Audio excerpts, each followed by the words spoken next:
And good afternoon. Welcome to the Urban Scene. Don Frierson in the host chair. So glad to have you along on today. It is a beautiful day because it's a day that God's given us.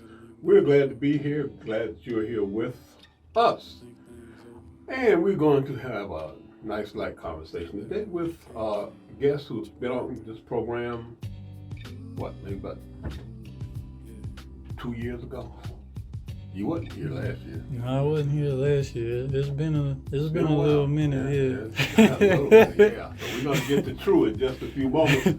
But if you listen to the State of the Union address last night, the only thing you can say is Biden came out swinging, and it was an excellent State of the Union address. And he touched on a lot of topics, the border issue, things that he's done, such as prescription drugs, and it was just a great speech. And so the campaign for the presidency is now underway. We're going to get to True in a minute, but if you have any thoughts on the State of the Union last night, give us a call. We'll talk about that for about 10 minutes. Hello, you're on the air. That is supposed to make public school. I guess my logic is not all there. A lot of things I don't understand. So anyway, that's what's going on. We'll be talking about that next week. And Biden's State of the Union address, which I thought was magnificent. All right, with us is Mr. True. Yes, sir. That's right. Now that's his stage name. So what's your name? Or you rather just use True? Yeah, I'd rather use True right now. Yeah. Okay, I know your name, but I'm not going to say that. Now, True, tell us about yourself. Yeah. Like you already said, I've been on here a couple of times, but long story short, born and raised in Columbia, South Carolina, by way of 4-8, or otherwise known as the Bluff Road area, Lower Richland, Hopkins, and being born and raised and just living in this world, trying to do the right thing. I feel like I have to say, I'm a man of God. I deeply believe in God and take that, very seriously. But, I'm an artist, and in my music, I do my best to try to not only just be authentic with it, but if I feel like I have something I feel like is worth saying that's positive or just like some wisdom, then I try to share that in what I'm doing, what I present to the people. I want to present something that I feel like is worth listening to and taking time out of your day to listen to. Now, when I first met you, Mm-hmm. you were a rapper. You're still a rapper. Yeah. Yeah. And we've had this conversation before because there are people who say the current state of rap is just terrible. Mm-hmm. And hip hop. Now, hip hop, as it was originally conceived, consisted of rapping, breakdancing, and graffiti. Mm-hmm. But Right. you don't. Two of those you don't have anymore. Well, maybe some kids breakdance. I don't know. But dancing is a thing still. But you can't even dance to this stuff that they did put out, man. I feel like probably the generation younger than me probably would disagree because there is a big movement out there where like you can see videos online, and I've seen it before going to it was a while ago, but I was at Sand Hills, and kids out there, they got their music and they doing all these little dance moves and stuff to it. So I think the mainstream part that we see like on TV and all that with hip hop, I feel like you saying, the break dancing, that's kind of pulled away out of that. But the element of it, I feel like it's still there. It's just changed how it's represented overall in the culture. But there's no lyricism anymore. I mean, you look at the rappers back in the day like Big Daddy Kane, Run DMC, even Kids and Play, Yeah. Houdini. Yeah. Now, to me, that was rap. Mm-hmm. Cool Herc, Yeah. Grandmaster Flash, Yeah. those kind of people. Mm-hmm. There was a symmetry to it. I mean, it was rap. Yeah. It was rhyming. The foundation. Yeah. Yeah, and you had to know your thing because they were battle raps, and you just get up there like Eminem and whoever, Yeah. and you just go at it, battle raps. Mm-hmm. Now, some people say what you have today is basically mumble rap. I went to the club, in the club. I mean, you understand? I can't. But you understand what I'm saying? Yeah, I know what you're saying. I feel like the same thing I say to that is kind of like about the breakdancing thing, because with the mainstream, I mean, yeah, there's a lot more. Some people call it mumble rap, or some people call it bubblegum rap, like elementary, just entertainment. Ain't no real substance or nothing you can Hold on to get from it that's uh-huh. gonna mean anything in your Right. life. Uh-huh. I mean, there's a lot Except of the validity violence. to that. Some people say misogyny in Yeah. terms of the way it reflects on women, but Yeah, I mean, yeah, with the mainstream, that's basically what's being really pushed and emphasized and what we mostly see. But again, I mean, I'm an example. Lyricism still exists, but there's other people still like Kendrick Lamar, J. Cole, some other artists that's been around for a minute. I mean, T.I., he's still rapping, but I mean, he's still, lyrical with it. Trade of Truth, there's other people, Zero. There's a lot more artists that still hold true to, I guess, what we would call like the craftsmanship of the pen when it comes to rapping. But it's just one of them things where that's not what they really putting the money behind. yeah, and that's what they say. Of course, rap last year was 50 years old. Hip hop was 50 years old. Said to be started by Kool Herc. Mm-hmm. When he was holding a birthday party for his sister up in the Bronx in New York, and I forgot what he did, but what he did became known as hip hop. Mm-hmm. And that's how it all got started. Now, some people say, well, I was around before it. But the interesting thing about hip hop? Yeah.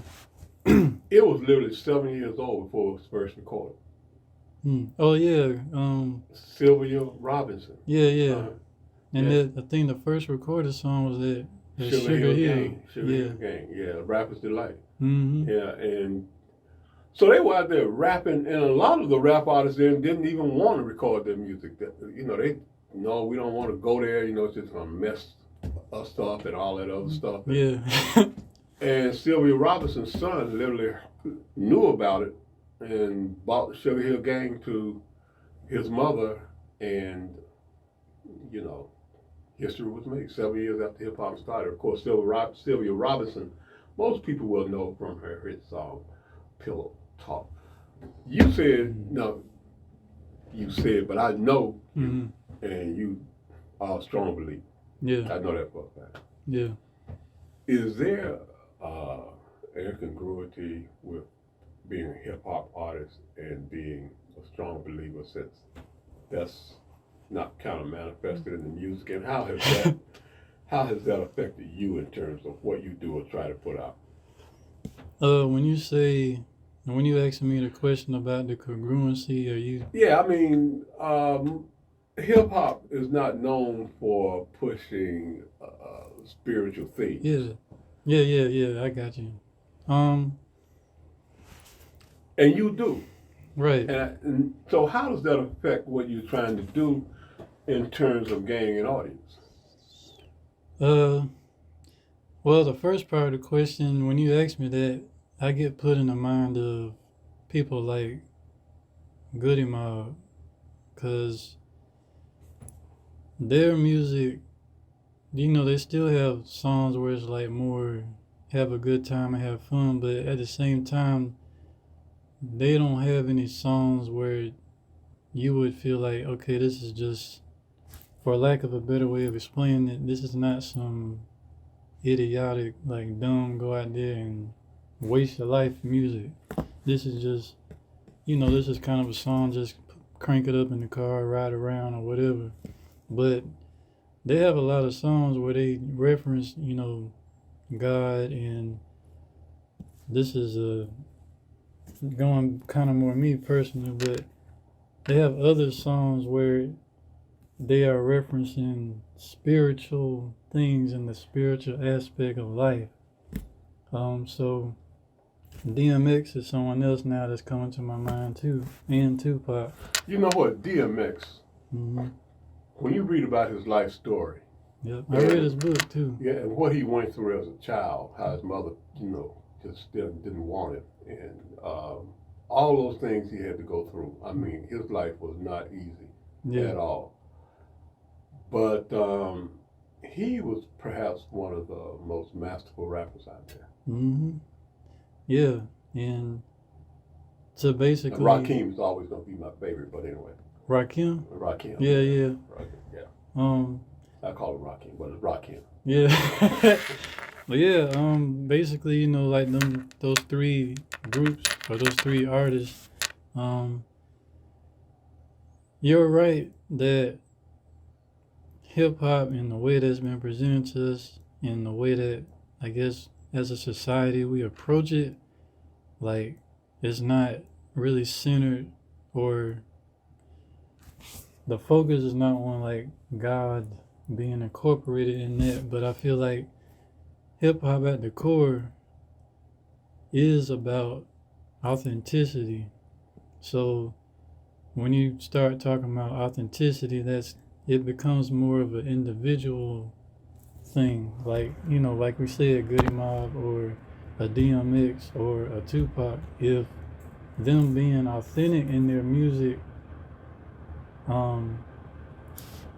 brings out these aspects of God and just spiritual things, then that's what's going to come out in their music. So for them, it is congruent.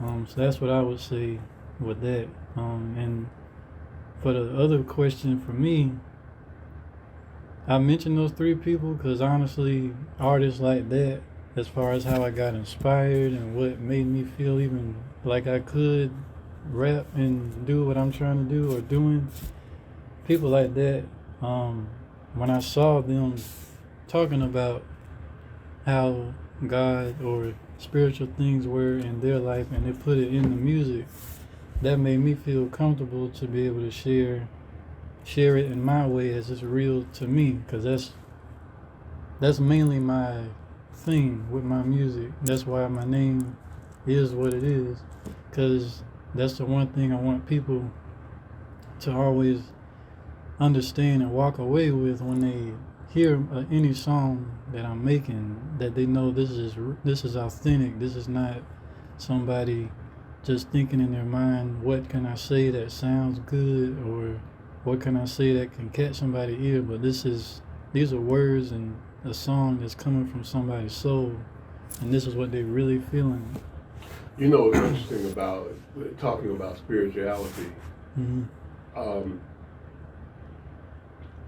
Gospel music and spiritual music has influenced just about every genre of African American music that I can think of. Yeah. The interesting thing is, there was this series they were doing on rap, and I think his name was Grandmaster Cash. I'm not sure, Mm-hmm. but he was talking about the origins of rap, and as you know, there's nothing new under the sun. It's all been done before. Yeah. So he was sitting back and saying, like we are doing this, but it's nothing new. It's been done before. And they flashed back to a 1940s gospel group singing a cappella. Mm-hmm. Like they were like rapping. The song was called Old Noah. Yeah, I don't know if I heard that, but I know what you're talking about, though. Mm-hmm. So they were referencing the fact that really was a form of rap also, going back into the 40s. I mean, it's nothing new. It's all been there before. We just build on it. Yeah, that's so right. how does True build on it? What is his music like? My music is like I was explaining a few seconds ago. It's either what I'm feeling right now, what's going on right now, or I'm reflecting on a way that I used to feel or a place I used to be in my life. That's pretty much what my music is. And since the time I was last here, I've still been putting out songs, but I actually made my first like gospel like singing song. And That was the last time you were here talking about that. I think probably it was either when I just put it out or before I was about to put it out or something like that. Mm-hmm. But yeah, I put that song out, and that's pretty much my approach. Like it's just in me. I don't really have a plan or a method of like, okay, I'm gonna make this kind of song. It's kind of like I'm just going about my day, and either a melody will just hit me in my mind, and I'll remember it, and then I later visit the melody, and as I keep dwelling on it and building on it, it starts just bringing things out of me. You said something very interesting because I've always wanted to know this about songwriters. Mm-hmm. Because they're actually poets, really. Right, yeah. And you said your writing is based on your feelings at a particular time. That's basically most of it. Mm-hmm. Because one night, I listened to every Smokey Robinson record I could think of. Seriously, one night I just listened all Smokey. And I'm like, there's no way he can write this music without feeling something. Something had to have happened to have caused him to write something like this. You just can't. That's it, man. Pull that out of. I mean, really. I mean, you had to have felt something, or something had to have happened, or you observed something that caused you to write music like this. That's right. And you thinking about like them old school songs that a lot of us know and like and love, when them people on there hollering and singing the way they are, and they be talking about heartbreak and all that. They really went through that they singing about. So how did you compile I don't want to say album now because I'm old, but a CD, LP, whatever kids do these days. You just feel something and just jump up and start writing and put it aside, and then you feel something else 3 days later and jump up and write about that, or for me, or maybe if you're not feeling anything, you don't write anything.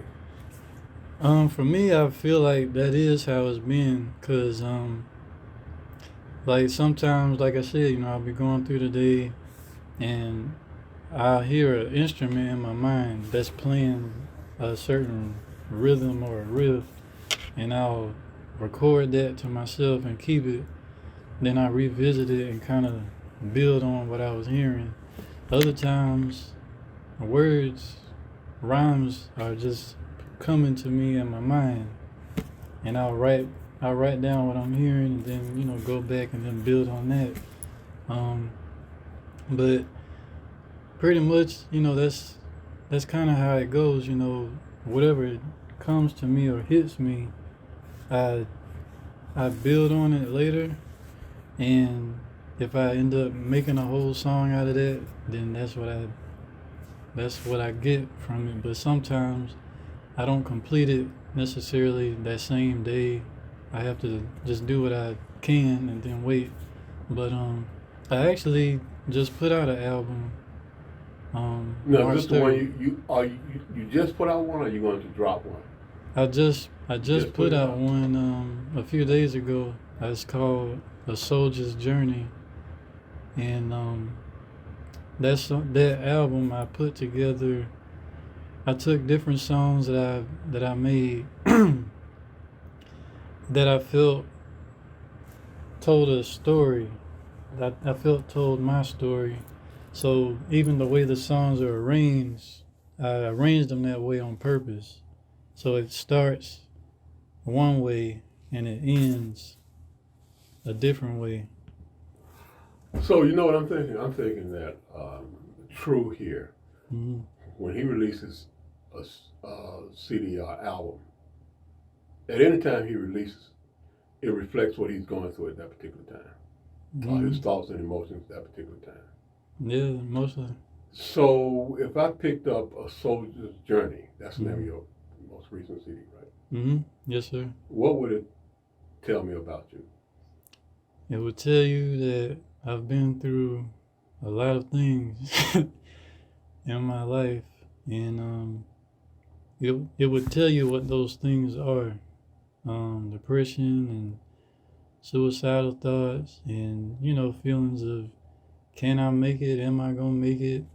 When I die, am I going to heaven? Am I going to hell? And just all those types of things being explained and expressed in those songs. But at the end, at the end, it tells you that I made it through those things. And it also tells you that I made it into a place called grateful. And some of those answers and questions that I was saying all before that final place that I got to, that I got what I needed to allow me to be in a place where I can be grateful. So yeah. 733-5620, talking with True about his latest project, The Soldier's Journey. I use the term journal because most people, when they, going through stuff, they write it down in a journal. Mm-hmm. So is A Soldier's Journey like your musical journal? I guess you could call it that, yeah. It's like a audio biographical journal, yeah. So when you did A Soldier's Journey, it's basically about what you were going through at that particular time, and you already told us that. Mm-hmm. What do you hope other people get from your story? Are you trying to influence other people in terms of, hey, I went through this and I made it to the other side. Mm-hmm. You can too. Yeah, basically that last point you just said, I definitely want them to get that from it. But I also want them to get hope from it, because I'm sure there's somebody out there going through them things right now. I hope that they get some level of strength from it, and hopefully they get a perspective from it that will help them maybe look at what they're going through in a way that will help them to persevere through it, and knowing that there is another side. Like where I'm at right now, this ain't the end. This isn't my final chapter of my life. There is another place after this, but I have to persevere through this in order to get over there. You have to keep on moving, right? Right.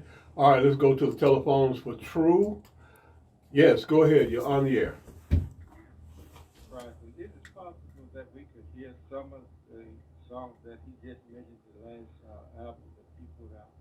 Okay, thank you. He did not bring a copy today, but what we're going to do is have him back, and maybe you can bring a copy of CD. Yeah, I can do Or that. MP3 or whatever y'all use these days, and come back and we can go through it. Yeah, I can do that. And By the way, where can you get it? yeah, I was just about to say, so the album right now is only digital, so you can find it on YouTube. If you use Spotify, you can find it on there. Pandora, Apple Music, basically all the places where you can digitally go get music and listen to it. The album is on there. You just have to search my name, which is pronounced True, but it's spelled with the number 2, the letter R, U, and the number 3. But Wait a if minute, you go through that again, 'cause I missed it. my name is True, and it's spelled with the number 2, the letter R, the letter U, and the number 3. If you search that on Google or any of those digital music spaces, you'll see my album on there. You can listen to it. So a soldier's journey, and I've been knowing you for quite a while. Mm-hmm. It seems to be your most personal output to date. Is that a correct statement, or? I don't know if I say most personal, because I feel like all of my music has the same depth of that. Well, let me say most deepest. But I think I would probably say A Soldier's Journey is the most comprehensive, like the most complete expression, because usually I'll put out a song, and I have done mixtapes before too, but usually I put out a song, and that song is just one feeling at that time that I put out. But this album is everything combined, so it's a more complete So picture. it's everything that's gone on before, up to this point. Yeah. So we can get a true picture of what True is really like and what he's gone through by listening to this. Yeah. Mm-hmm. Let me digress for a minute. What is a mixtape? I have. So, a mixtape, at least when I was coming up in my generation of understanding of how we do mixtapes, again, people like T.I., Lil Wayne, Gucci Mane, Yo Gotti, Jeezy, when they would do a mixtape, and Slim Thug too, they usually would have songs on there where there's other artists' beats, but they're rapping on it or freestyling on it, where it's like they're making it their own song, and they would either sell it, or there are places like Dat Piff, Live Mixtapes, or My Mixtapes, where they will upload the mixtape on there and people can download it or stream it. So for me, my mixtapes, I usually just I had them on Dat Piff or Spinrilla, My Mixtapes, and they're still out there. And I would have instrumentals from other people, and I'm freestyling over it, but I'm just making it my own thing, my own song. So this latest project, Mm-hmm. A Soldier's Journey, Yeah. was it difficult for you to put out a comprehensive production on your life? I don't feel like it was. Not. Did you come to say, well, maybe I don't want to say this. I get rid of this. No, So I didn't really struggle with like stuff like that, because the way that I kind of feel about that is, at some point in life, we all gonna die, or we're not gonna be here anymore, and there's certain things that I feel like I either need to say or I want to say that maybe I feel like is not being said in general in the world or society. Bless you. Excuse me. No problem. So I just, in my music, I do be careful with how I say things, but that's not so much about me sharing things about myself. That's usually more when I feel like I'm trying to give wisdom in what I'm saying, and I'm trying to shape it in a way where it's more like I'm presenting it to the person versus me trying to bash them across the head with what I'm saying. So this latest project, A Soldier's Journey, is it all rap, or is it singing? It's a hip hop album, so it is, you can expect rapping. That's what you're gonna hear. But I do have singing on the album as well. I sing in the background on some songs and during the chorus. So it's a blend of both. You hear rapping and singing, but it's a hip hop album, just like DMX doing a song with whatever R&B group or some singer on the background during his rapping. It's like that. So what's next for True? I mean, this project of Soldier's Journey seems to be like a culmination It of True to this point. So what is True going to do? Wait 3 more years for something else to happen, or what's coming? well, I do plan to do like a special version of this album after it's been out for a minute. I don't know if you're familiar with something called Chopped and Screwed. Now you know it. It's basically it's a style of DJing and mixing the music in a way that changes like the tonal sound of it, and you just have to hear it for yourself to really get an understanding of why it's different than just It's playing different a than house song. music. Yeah, Okay. but it started in Houston by a DJ named DJ Screw, and he's dead now. But it's a big thing, and I plan to do that with a group called the Chop Stars, to have them do a chop not slot version of my album sometime later, hopefully this year. And I do plan to take the first mixtape that I put out, take my rapping on there, and make that a project with my own original music, so I can put that out too. But right now, that's kind of what I've got on my mind. Do you perform around town? Lately, I haven't, because I'm having some issues with my jaw that would make it painful for me to be able to like sing or rap for a long time. So I haven't been really doing that. But right now, I'm trying to focus more, I guess, on, getting back into making more music and releasing more music and just taking some more time with that. So where do you hope to take it from this point on? How long will we have to wait for the next? Is that the chop, whatever it is? That's the next project. Chop, yeah. What is it? Chop and Screw? Or?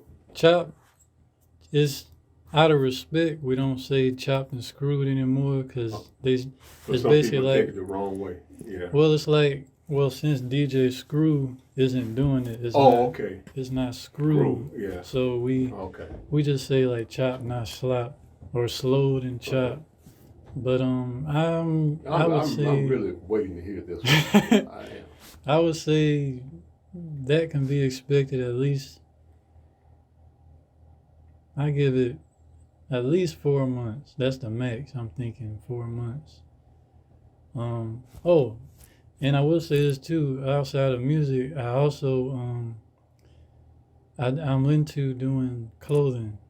I actually have a shirt right now that has the name of my label for my music on it, G Soul, Mm-hmm. and on the shirt it has integrity, dignity, and style.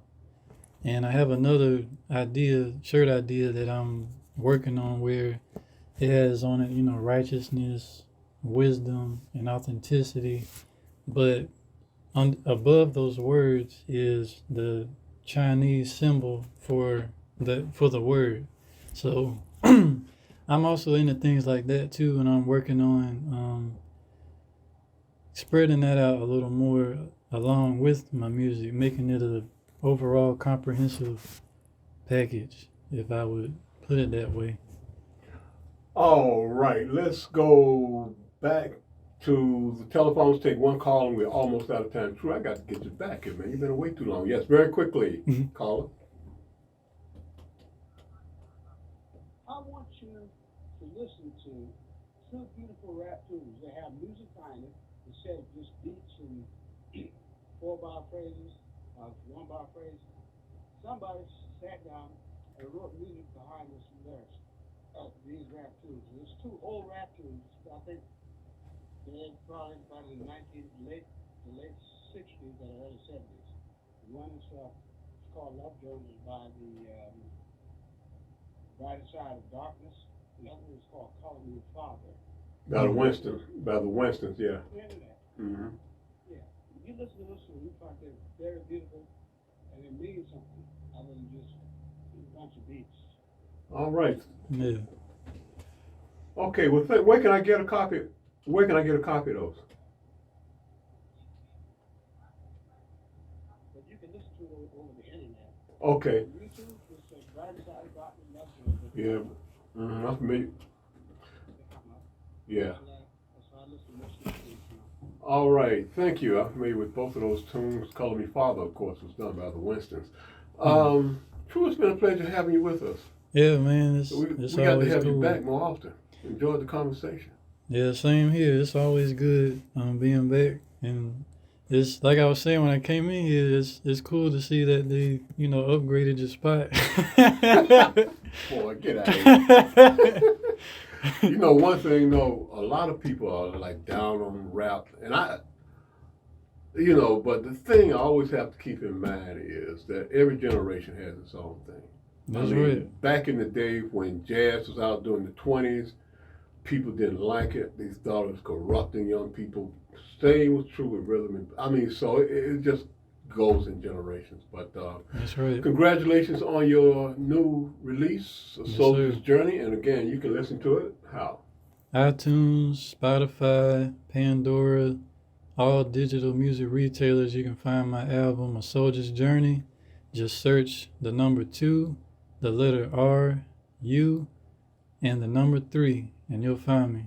All right. True has been our guest today on the urban scene. And True, we'll have you back real soon. Always nice talking to you. Yes, sir. I appreciate it. That's I'm going to looking wrap it forward up, to folks. On the weekend edition of the Urban Scene, we are going to be talking about the death penalty. So we'll see you back here on Sunday, and I'll be back for the week edition of the Urban Scene next Monday. Enjoy your weekend. 5 FM, WEAF, 1130 AM, Camden, W254D.